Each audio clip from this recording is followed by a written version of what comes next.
And he is immediately met in the backfield, runs through the contact, and then throws a shoulder for good measure.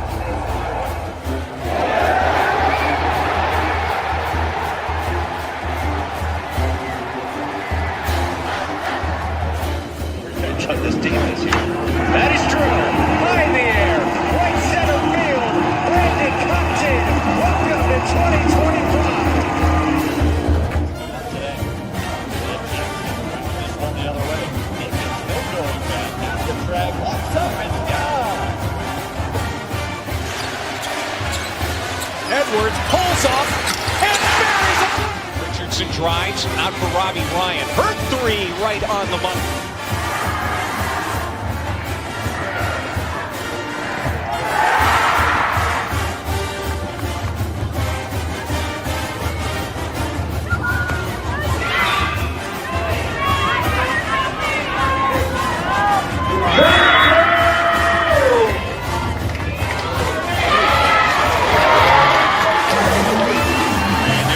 Takes his shot for Darby. Flag out. Doesn't matter. Touchdown.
What is up, my Pitchfork Lunch peeps? Welcome on into Mike. What day is it? Hump Day. Woo woo. Yep, that's for my mama. You guys know it. Every Wednesday. It is. It is for mama, and you guys all know that because she. That is her. Till this day, it's still her favorite commercial with the name her and my father gave me with it in it. So actually, I don't know. Mikey Likes it still probably the old. You kids can Google it. The old Mikey Likes It commercials, Life cereal. Give Life a shout out. He'll eat anything. So yeah, that. But I think the because the camel's walking around the office. Anyway, but yes, that is for Mama. But yes, welcome into Wednesday's edition of Pitchfork Lunch. I am Michael Carrasino at Diablo00 on X, artist formerly known as the Twitter, as you guys know. Check the show live out there every day, Monday through Friday, 12 to 1 p.m. Also, you guys can go to the wonderful, wonderful world of the IG, the Instagram, and go to michael.caratinudo.5. You see my name, just put a dot in between the first and last and a .5. Guess what? We are all good to go.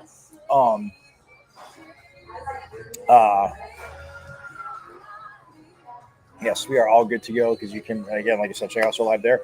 Also, guys, the YouTube channel, like I remind you daily, go to YouTube and watch live. You guys know how to get to YouTube. You see my name, Michael Carrasino, but my page is titled, it's M as in Michael, V as in Victory, C as in Champ 005 at MVC005 on YouTube, guys, and subscribe, because you know what?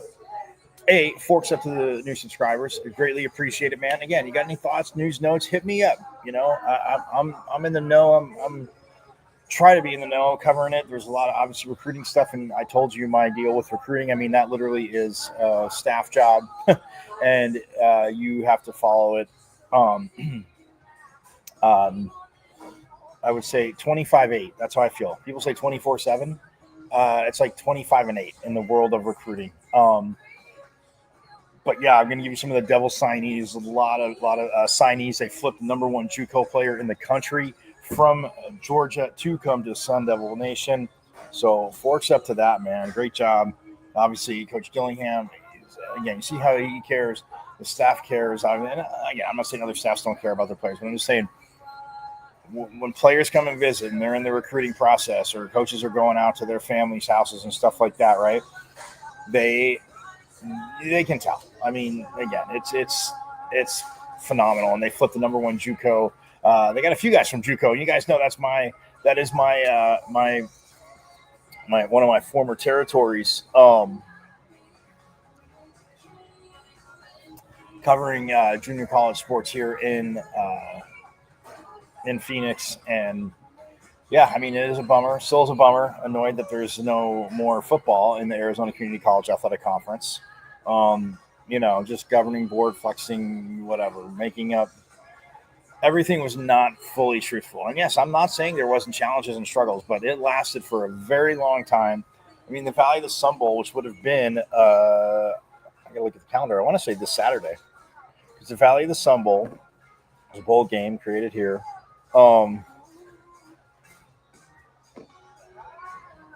It would have been this Saturday, December 6th. It was always the first Saturday of December.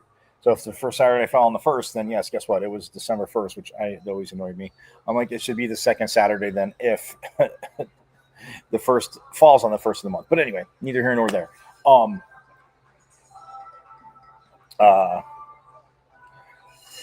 But yeah, the Valley of the Sun Bowl, I mean, so many phenomenal memories. And again, I'm going to aim to get Coach Kirsting on Friday, because this Saturday. Well, I mean, I got to look at the date, but 2005, is the 20th anniversary of the Gauchos 2005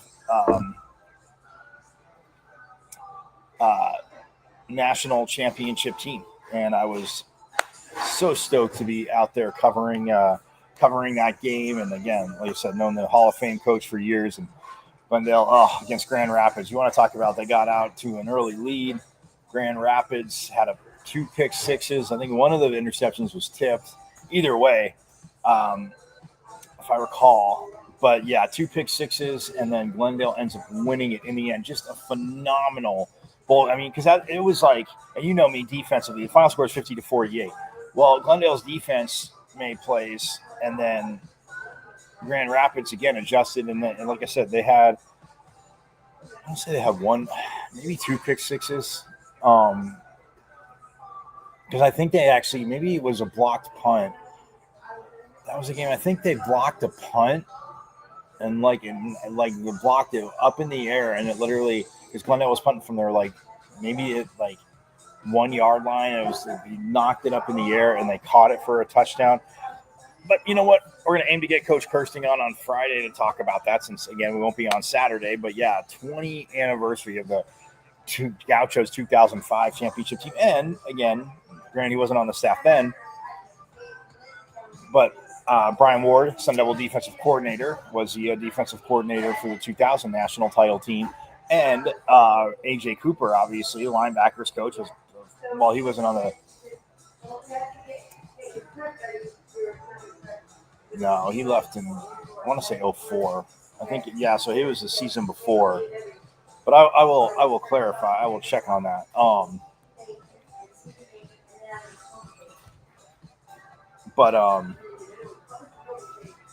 Yeah, so again, just covering JUCOs, and I foretell that too because obviously a lot of JUCO players came from here. It's the highest rated JUCO player that they had, and I got to reach out to my boy or friend of the program, Chris Cartman, and who's the publisher of Sun Devil Source for 24/7 Sports. But I was going through stuff and looking at a lot of obviously great stuff that he has, and I've told you about it for 3 seasons now because, like I said, recruiting. Yes, I talk to people and see players that are getting recruited, but in doing the show, Keeping Up with the ASU, I wouldn't be keeping up with that if I was just diving into recruiting. So yes, when you have a staff and multiple people, it definitely helps. But Chris McKenzie, who came from GCC as a corner, I thought he was the top JUCO corner in the country, or eligible in the country that year. But I don't know. Chris would know. There's a lot in there, and but yeah, they flipped the guy. They flipped it from Copia. It's Mississippi Junior College. There's a junior college player from the Mexico Military Institute, Nimi, who again I covered. Absolutely awesome. So anyway, that's that. I digress. So yes, a lot of stuff going on there. I'll give you up to that. Volleyball, like I said, volleyball is getting set to host again the first 2 rounds of the NCAA tournament. Desert Financial Arena, all set up. We talked to Ella Lamagore yesterday, and my point is to that, if you missed the phenomenal converview with Lamagore, the junior middle blocker, who again just has such a solid season. Again, her playing next to or her and Colby Neal playing off of each other, and I mean obviously be next to each other, but just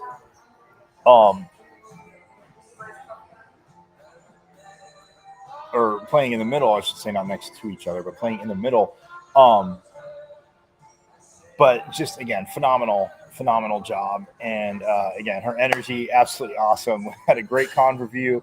Yeah, talk a little bit about the tournament, a little bit obviously her coming to ASU. Her local kid went to Corona del Sol High School, but then went to Long Beach State, and then transferred back here. And look at this, just bam, another local kid coming home.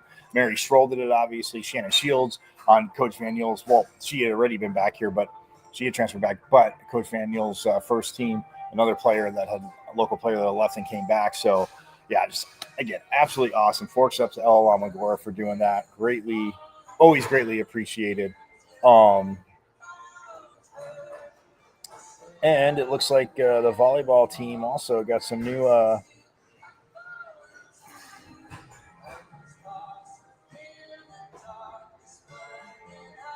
nice tournament gear. Well, not the team, but there's some new volleyball tournament gear. Oh, yeah, all the Adidas kicks. They are pretty awesome, y'all. I'm gonna retweet it right now so you can see it.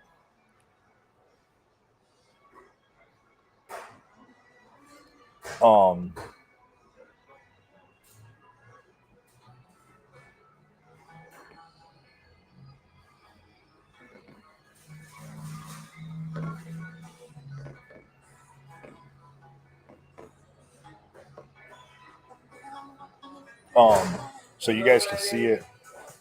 The shoes, the shirt, everything. But yeah, those shoes are absolutely phenomenal.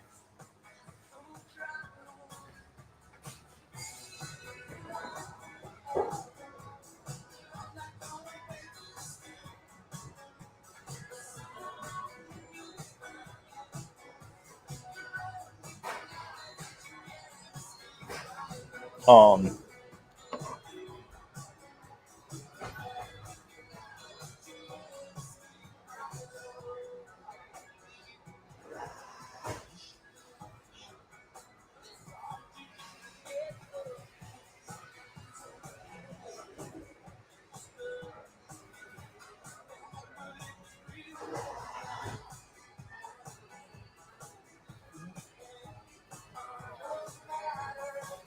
yeah. So anyway, I retweeted that so you guys could see it all and go from there. Sorry, I know multitasking there. Just want to make sure. Yeah, shoes absolutely fire. So volleyball again, new gear tomorrow night. Their game is at 7 p.m. The first game is at 4:30, where Tennessee, number 7 Tennessee, is taking on was it Utah State. Um,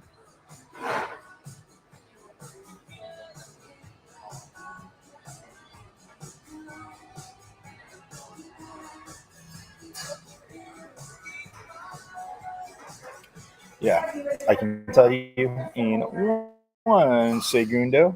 I want to make sure it's not Utah Tech and it's Utah State because Utah's in it and on the bracket. There we go. Yes, Utah State. Sorry. So like Utah State, Utah, they're all in that Kentucky bracket. Where Kentucky, obviously, say it's Kentucky because they're the number 1 seed. So it is named after them. And then Utah and Utah State are in that. There's also, let's see, is there another Utah school?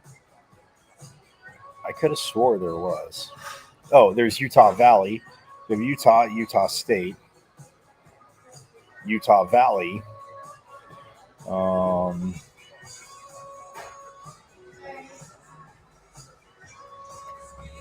And then, yeah, so Utah State, and Utah Valley. Not bad. If you're anywhere, okay, and then also BYU, duh. So yeah, yeah, BYU, Utah, and Utah State are all in on the side, obviously with ASU. So ASU could actually see Big 12 foe Utah if it were to happen. They could see them in the Sweet 16. So somebody they'd be familiar with. I mean, there's good chances of running into somebody in the Big 12 with as many teams, with 10 teams. I mean, that made it. So yeah, and it could have been 11 or 12. But anyway, we're gonna focus on the number 2 Devils because yes, they kick off play. Like I said, tomorrow, 7 p.m. Coppin State, first game, 4:30 Tennessee and Utah State. So get on out there, man. See who you know. Get on out there early, but just be loud. Make Coppin State just look around and have unforced errors just off the noise alone. Students get free tickets. Gramercy did a phenomenal job with that. Gramercy did a phenomenal job with that. That idea is just, again, absolutely awesome.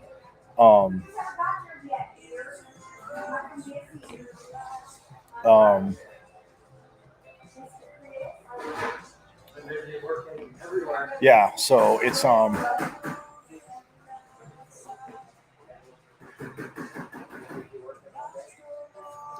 yeah, so that in and of itself is very, very awesome because, I mean, think about it. You could go there, scope out who could be ASU's next opponent. And again, look, they're not taking Coppin State lightly. I will tell you that right now, as they are.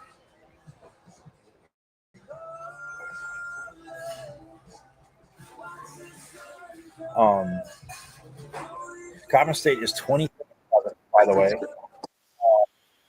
Sorry about that. Yeah, Coppin State 23-11 overall are the looks like the Eagles, Golden Eagles.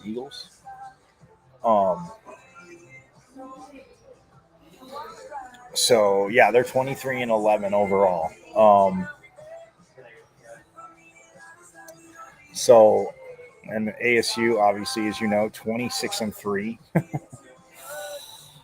26-3. Their losses this season, which obviously to overstate Captain Obvious. Their losses this season you can count on one hand, but it was to Pitt the first weekend, weekend of the season, because they took on Northern Iowa, beat Penn State, then lost to Pitt in that environment, but it's just absolutely awesome to get that experience. So they lose to Pitt, and then they lose to Texas, where they had a little challenges. They were undermanned a little bit, but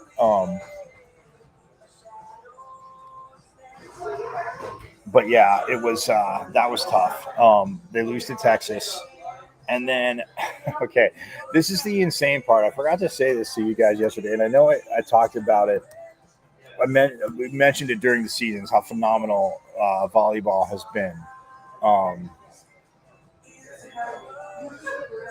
So they lost to Texas, right? And that was on 26-3 again, 17-1 in conference play, 14-0 at home, stayed undefeated at home, 10-2 away. The one lost to Texas, and then on the road at even though they lost to Pitt, that's neutral site. So because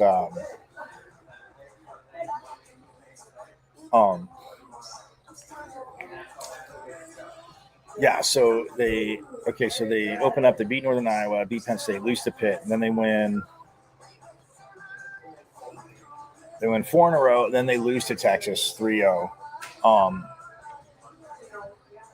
And again, issue with the middles, but Texas is a damn good team. So even if they're there, I'm not saying Texas doesn't win that match, but again, that's great video to have, because you could run into them very late in this tournament, which would be in the Final Four, like I told you guys. So Texas, they lose to Texas. Then they rattle off, guys. They beat Pepperdine, GCU, Milwaukee, start conference play. They beat Kansas, K-State, Utah, Baylor, Colorado, BYU, Utah again, team down south, TCU. So they won 12 in a row.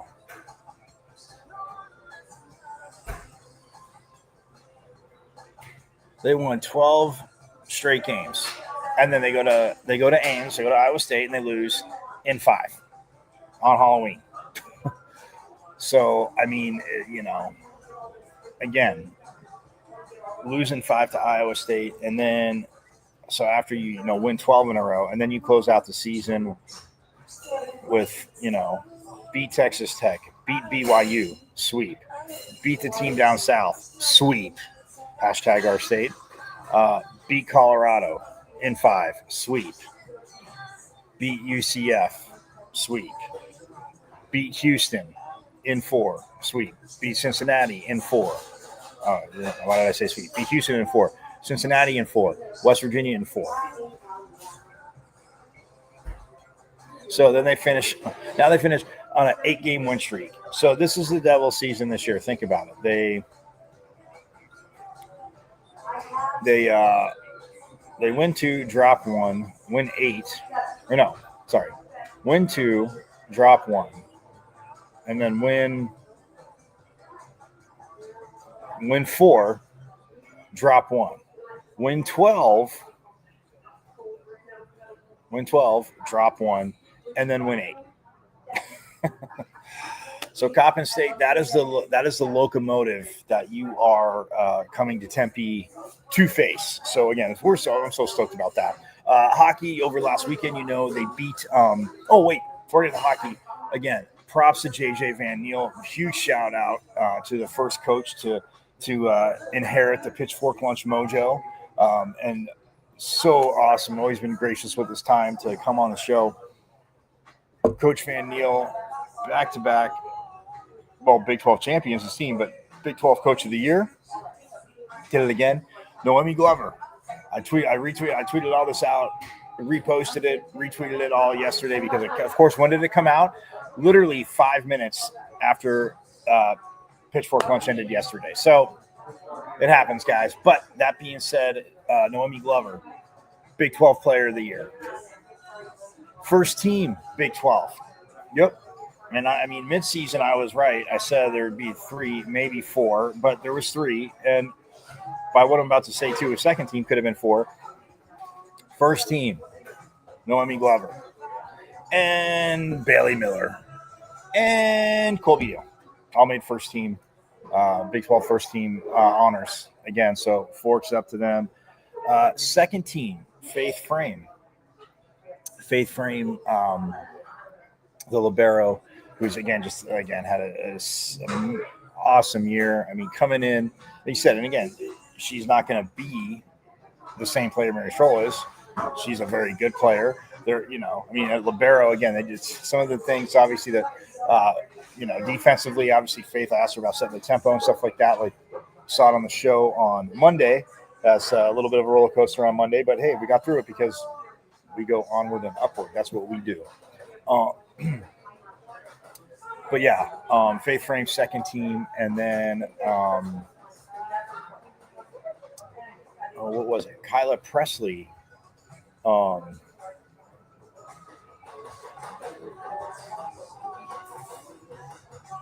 Kyla Presley, she got, I think,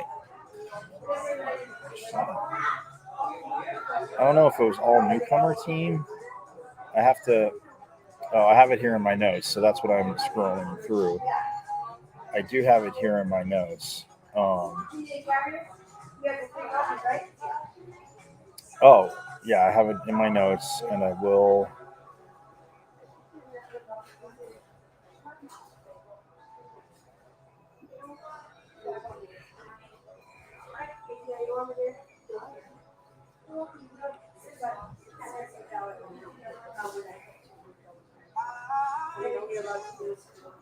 There we go.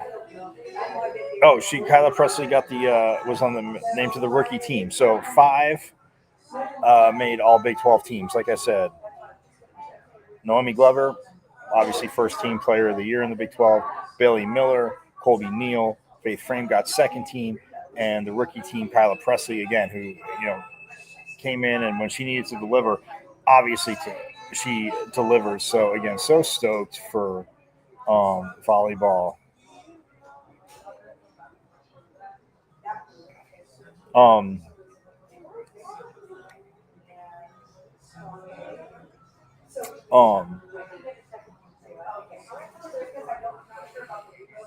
mean, that's, again, awesome. And JJ Van Niel, Coach of the Year, he goes, I have the best staff in the country. And, again, I know a lot of coaches rightfully might feel that way, but, man, what they do, how they work together, and Coach Van Niel admitting that he is not the easiest to work for, which always kind of cracks me up.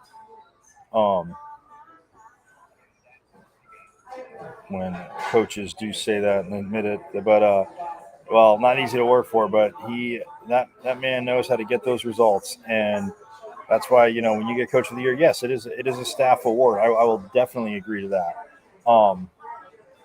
But yeah, so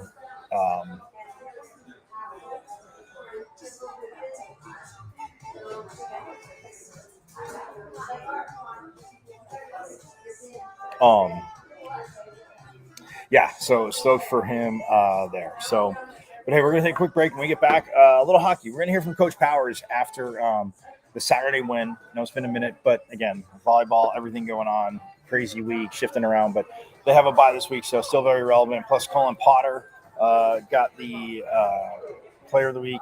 Was it Forward of the Week? Player of the Week? I want to say Forward of the Week, but he got a Player of the Week, Big 12. So, and that was his first. So we're going to take a quick break. When we get back, though, again, we're going to hear from Coach Powers after sweeping Ohio State. They deserve to be swept. I loved it. Well, when I say deserve, it's because I'm a Sun Devil. We don't like Ohio State. And, well, I don't like Ohio State being a Sun Devil, so I'm not trying to speak for any of you all. So if you guys do, then, well, I don't know what to say. But I do know we will hear from Coach Powers about the sweep. And then Player of the week too. Possibly hear from Colin Potter. So yes, I will. Yeah, that Mo Odom. By the way, Mo Odom, forks up to you as well. So forks up to the ladies in volleyball, forks up to Mo Odom, forks up to Colin Potter. Again, all these accolades coming in. That means you're playing well in hockey. Again, they have a bye this week, and then they're going to hit the road next weekend. But yeah, either way. So I'll be back. Hear from Coach Powers, hear from Colin Potter, talk a little hockey, talk a little hoops as well. And a little bit more volleyball because, again, you guys got to get out to DFA tomorrow night, 7 p.m. No excuse. Get out there. I mean, what more do you need from a team that's 34-2 in conference play? In the new conference, their first 2 years, 34-2. That means they've only lost one match in conference each season so far. Yep, you guys guess what I'm going to say. That's phenomenal. We'll step aside. More Pitchfork Lunch coming right up.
Audio Jungle.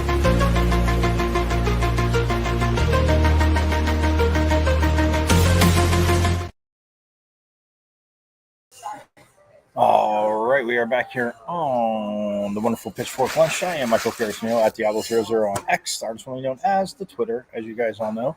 You can check out the show live there every day, Monday through Friday, 12 to 1. Also on my IG, Michael.Carasino.5.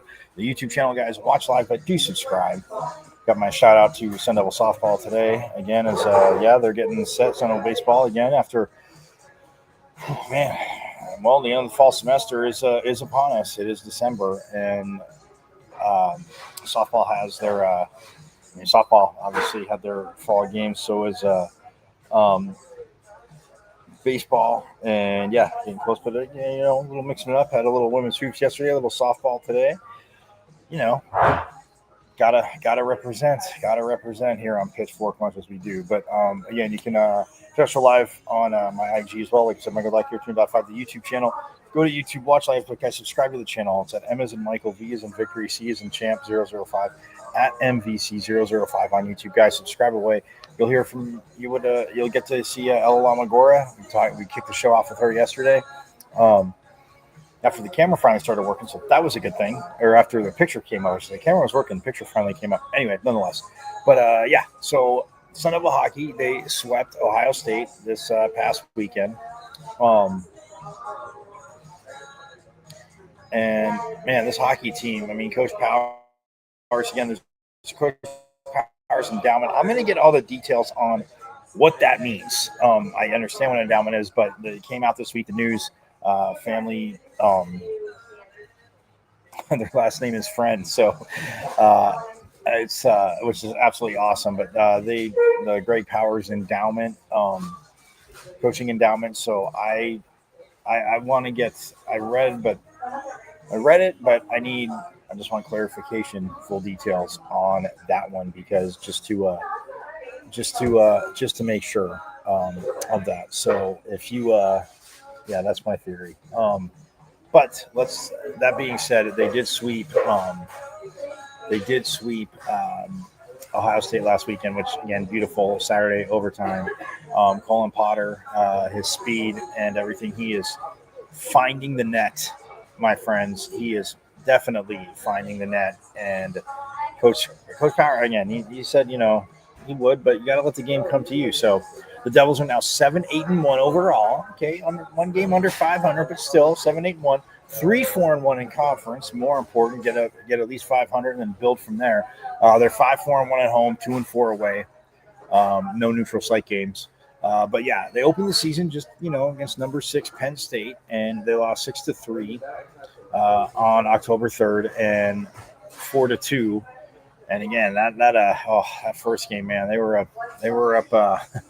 They had their chances, but they lost 4-2. Both games, Penn State got an empty there, but still a really good team. Then they have the Icebreaker tournament. They beat Notre Dame, which is huge, 5-3. Then they turn around and beat Alaska Fairbanks, who they're familiar with, 5-2. Then they went to Augustana, who again they've played them throughout the years, and it is a tough matchup. I mean, granted, everybody's got different new players, but I mean, Augustana's been a tough matchup. So the Devils lost 4-2 and 5-2, both those games. Both those games also had empty net goals. Then they turn around and they start NCHC play. They take on Miami of Ohio, and they win their first game 4-1. But then in the second game they lost 5-2 to Miami of Ohio. Then they came home to face Colorado College, who was number 20. They tied 3-3, but they did win in the shootout. So it goes down as a tie, but points wise, because they won the shootout. The Devils get an extra point there, which again is huge.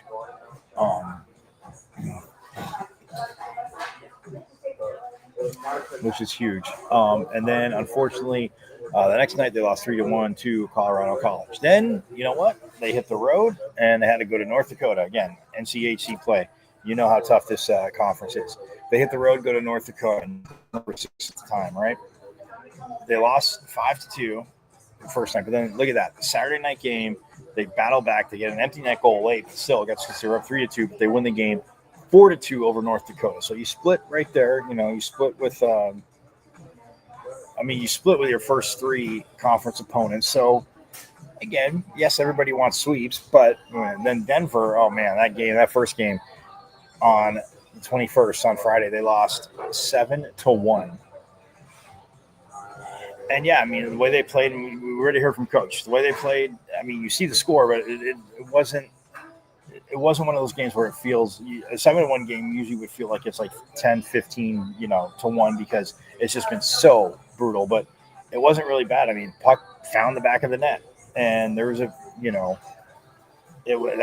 just tough. But then Denver the next night, it goes to overtime, and the Devils win it 3-2, so they get the split with Denver. They win it in overtime. Absolutely phenomenal. Then Ohio State comes in the weekend after this past weekend on Friday. Ohio State this last Friday, and it goes to overtime. Devils win 3-2.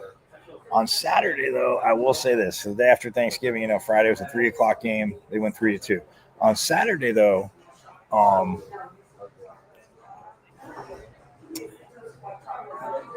Ohio State went up, and then it was 4-3. And then, Ohio State went up 2-0. Then it was 2-1. Then it was 3-1. And then the Devils tied up in the third, 3-3.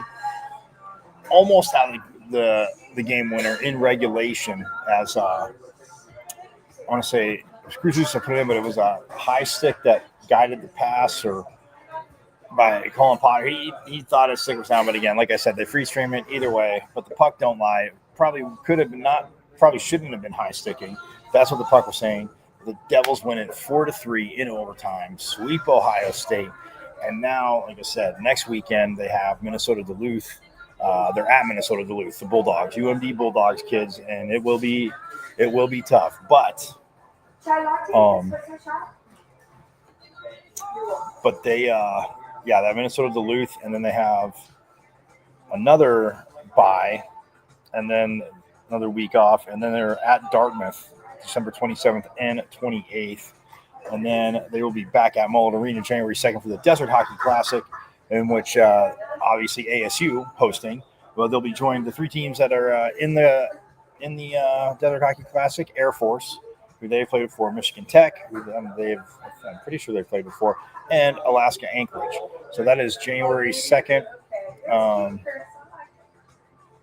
That is January 2nd and January 3rd for that, and then back to conference play after that. But again, first up, Minnesota Duluth next weekend. But they have a bye this week. So anyway, let's get to Coach Powers. As he, like I said, this is after sweeping Ohio State back-to-back overtime victories. So yes, here is Sun Devil hockey head coach Greg Powers just talking about his team. And again, look, how can you not love Coach Powers? He is absolute straight shooter. And Coach, people say, oh, well, this and that. They're going to say things. Look, his emotion, his love for the game, his passion for the game, it's not going to hide on his face. But he's going to shoot it to his players straight. And that's what I love about – and I'm not saying all other coaches don't, but I'm saying as a hockey coach, that's why I love his just talking with him when I get to picking his brain, but just especially his pressers, because it's straight to the point, and that's how it's going to be. And again, absolutely awesome. But anyway, I'm going to stop babbling. Here is Coach Powers.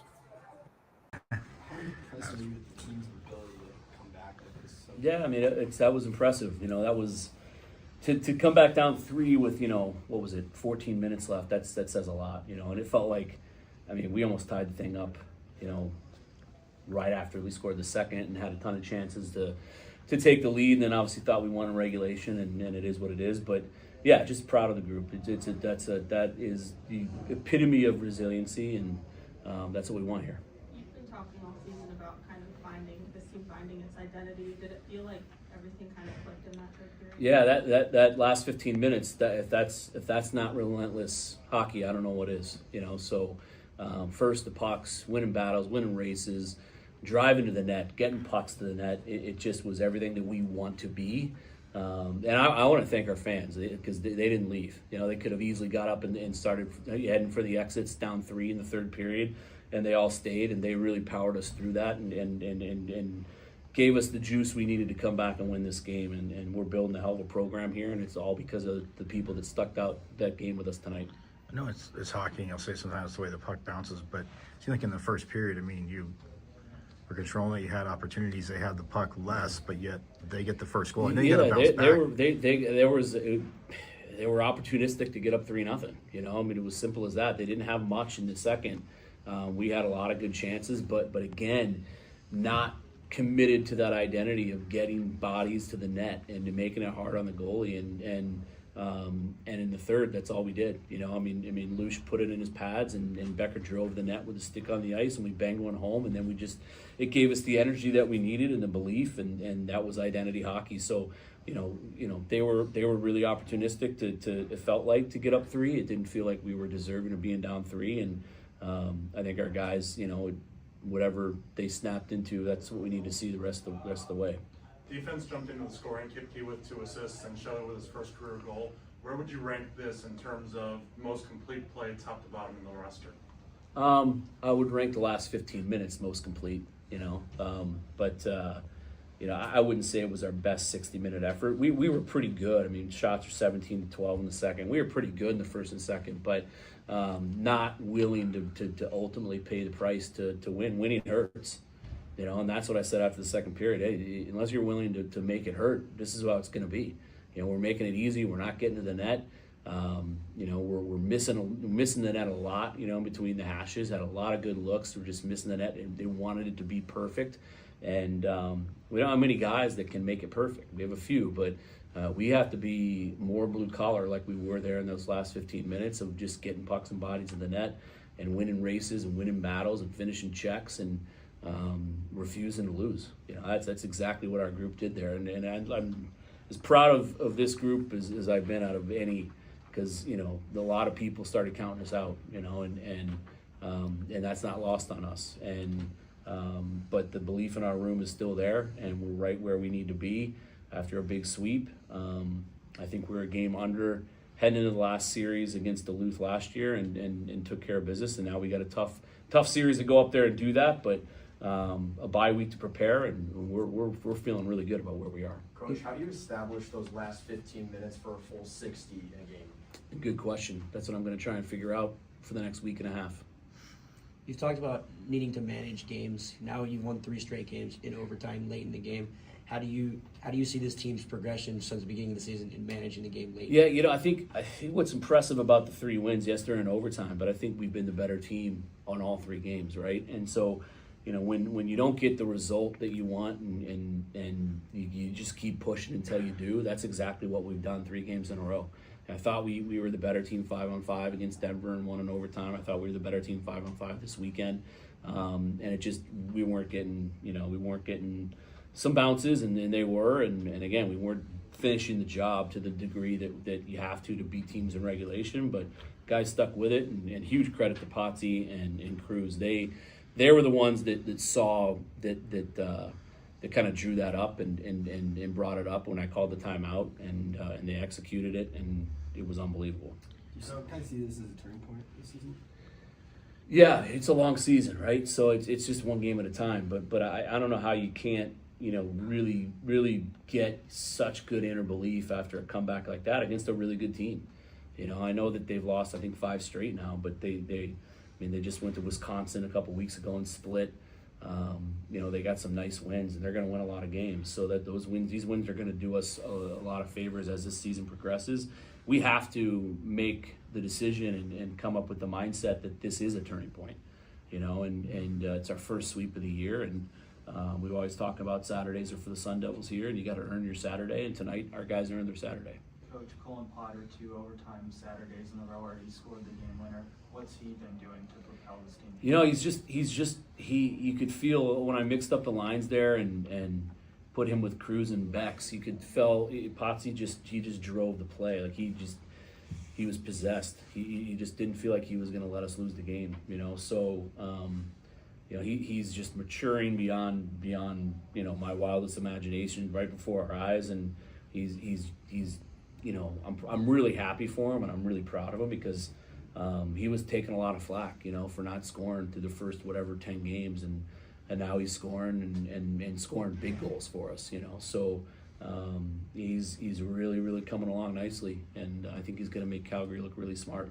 Connor Hasley has earned 3 straight wins in the past 3 games. You called out the goaltending at the end of the first game against Denver. What has Connor done to be able to step up for the goal? Yeah, I mean, he you know, I thought tonight was one of those games where it's, you know, you feel like your team's down at the other end of the ice and they're possessing and kind of controlling the possession game and getting a lot of good looks. They're either missing the net or just not finishing.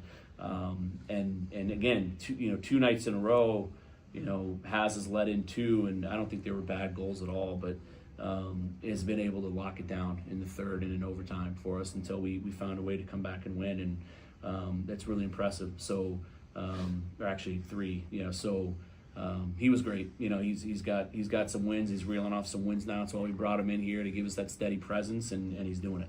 Coach Noah Powell played last year at Ohio State. What did you see from him against his old team? He was so passionate about this weekend, you know, and that's just the landscape of college sports right now. You're going to have kids that play, you know, their old teams, and we really challenge our guys. You know, we did it when we went to Miami for Johnny, and we'll do it if we play Michigan Tech for Mo, and you know, so we wanted to win these games for Palsy. He's really coming on here and doing a lot of good things for us. And he wanted to.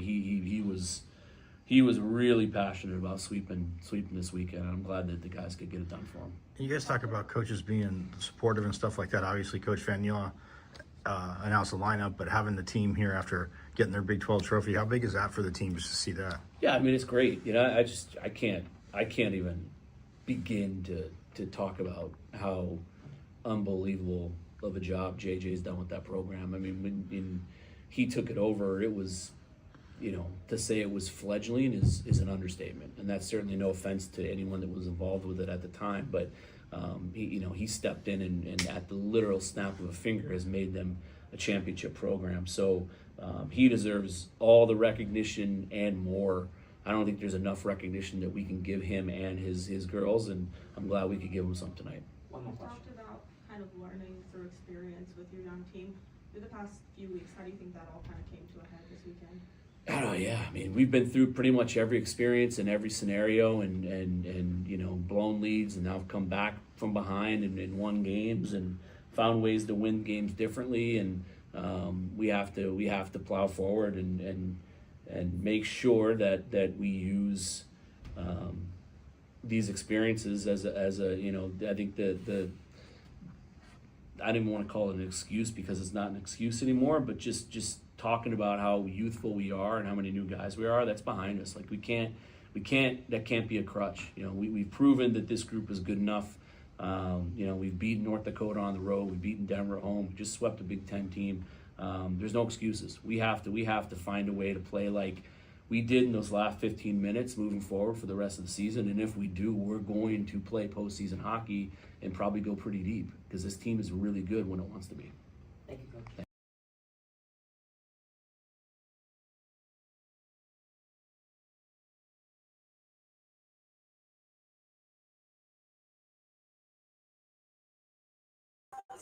Yep, and you heard Coach Powers right there. I mean, this team is really good, and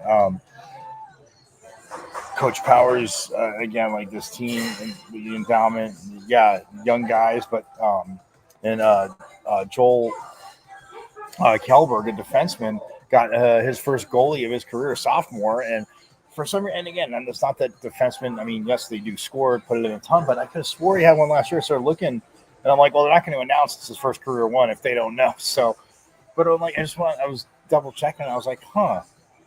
But yeah, as sophomore, got his first career goal too against Ohio State, which is awesome. You know, when defensemen jump into the attack and get a goal like that, like the coach talked about, pucks going in the back of the net, guys. Watching hockey against one of those things, it's yes, the puck might take a silly, crazy bounce, but listening to Coach Powers talk about that is so true. And you know, like he said, I mean, they swept the Big Ten team, they split with Denver, they split with North Dakota, and he's like, yeah, this roster, I mean, in and of itself, yes, there's it is young, there's a new roster. I mean, we look at it and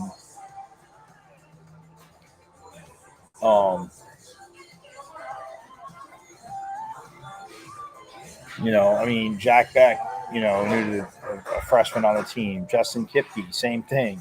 Austin Zomack, Richard Barron, who played, another freshman. I mean, Kellberg obviously back. Anthony Dowd from Point Pleasant, New Jersey.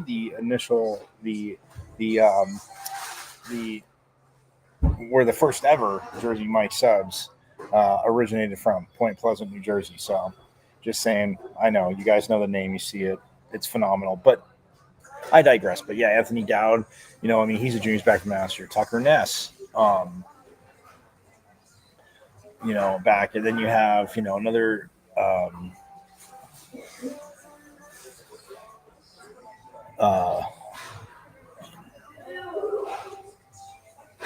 Lincoln Cuney he's from North Dakota, but he's with the U.S. national team, the national team developmental program.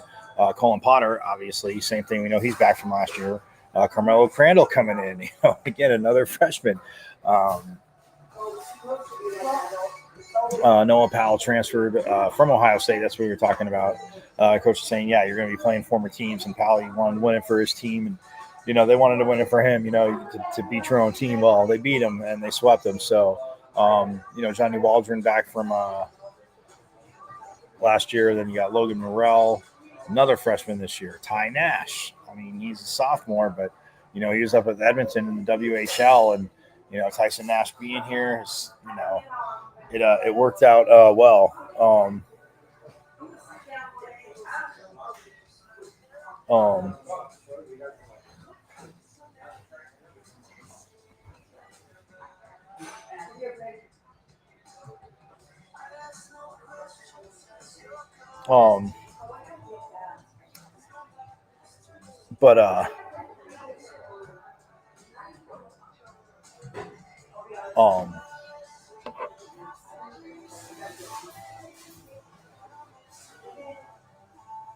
But yeah, no, I mean, you look at that. I mean, Ty Nash signed on the team. Bennett Shimmick, obviously, back from last year. Justin Cloutier is a freshman from the OHL. Kyle Smolin, back from last year. Sam Alfano, another freshman. Chase Ham, one of the goaltenders.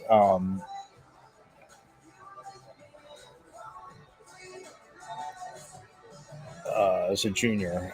Sam Urban, a freshman who we were talking about, a goaltender. I mean, another freshman, Corey Hasley, goaltender. Yes, he's a senior. He transferred from Cedar Rapids, or came in from Cedar Rapids from the USHL, pardon me.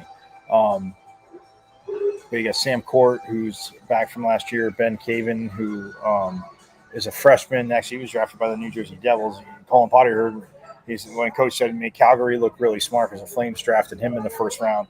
So Devils first round draft pick. So yeah, Coach Powers, again, get in the NCHC. He's been recruited. He's been able to recruit the whole time. And again, how could you not want to play for Coach Powers? I know I say it about all ASU coaches, but within their sports, and obviously he was a goalie and a very, very damn good goalie was Coach Powers. Won a few club championships while coaching, and won a club championship, I want to say playing too as well. But yeah, and then, so Braxton Whitehead, a freshman. Cruz Lucius, yes, he's back from last year, but he had transferred in last year. Braden Bozer is back. And then Tony Achille, a junior, came in from Maine. So, yeah, I mean, it's just Coach Powers' staff. I mean, Alex Hicks is associate coach, and then Dana Borges and Mike Corbett, the other assistant coaches. Like, again, man, hockey in the desert works. The Devils absolutely freaking rock, and that is all that you wonderful people need to know. So, anywho, that is going to do it for today. Tomorrow, guess what? We got a guest coming on. We're gonna preview this with him because man has covered a ton of volleyball, Olympic sports in general. Friend of the program, always gracious with his time, Jeff Metcalf, formerly of the Republic, or AZ Central, as you guys know. He wrote for them for years and covered the Olympics. And then he retired.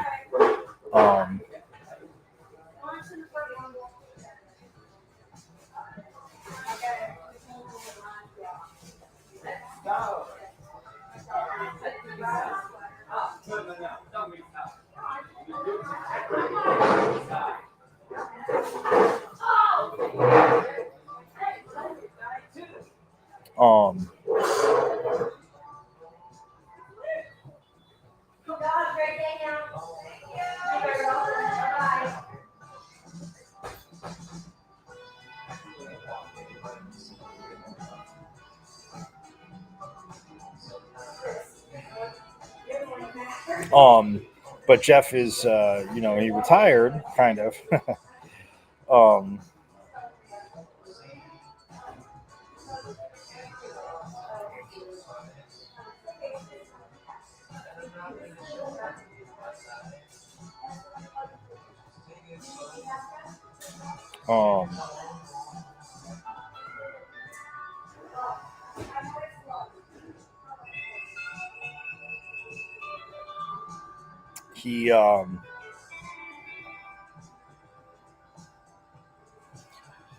He is doing the women's basketball rankings for the Wilner Hotline and AZ Sports 360. So, again, keep him busy covering ASU Olympic sports and stuff, and they've been very knowledgeable. So I'm stoked to have him on. We're talking ASU volleyball, things that he may have, that I may have missed that he's seen from this season. So, again, don't be bashful,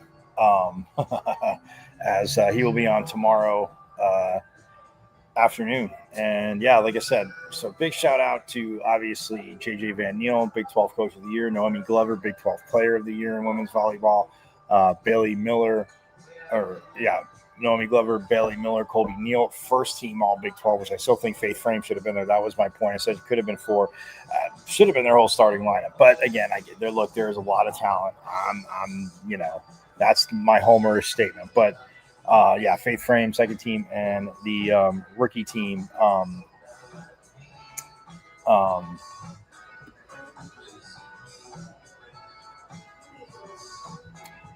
for the Devils, we are also having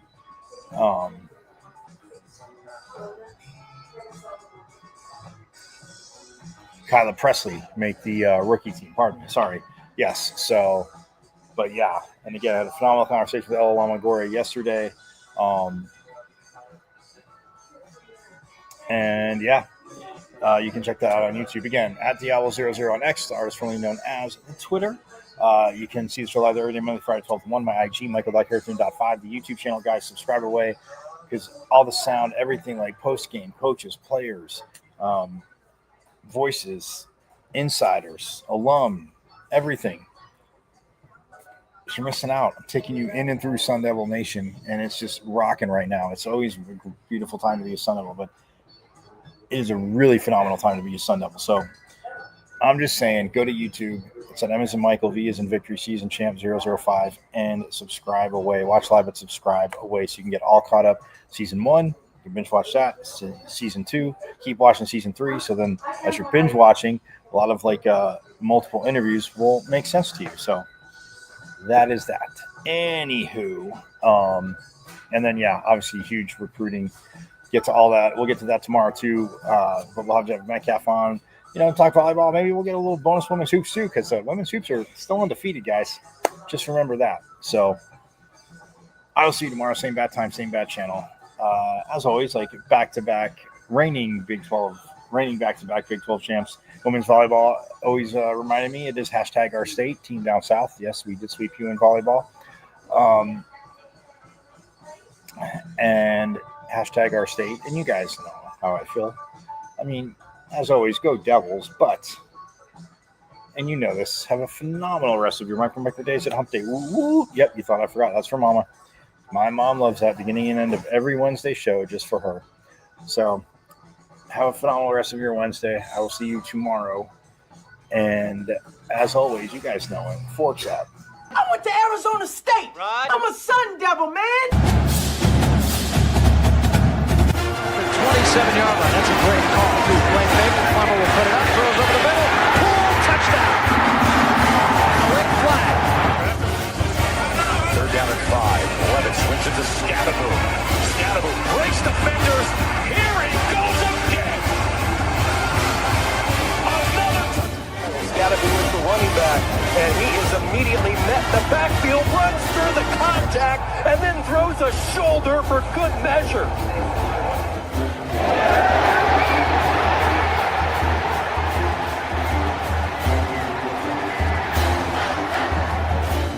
Bench on this defense here. That is true. High in the air. Right center field. Brandon Compton. Welcome to 2025.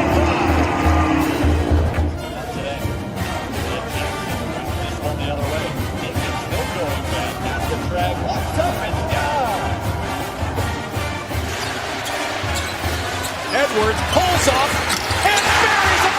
Richardson drives out for Robbie Ryan. Hurt 3 right on the money.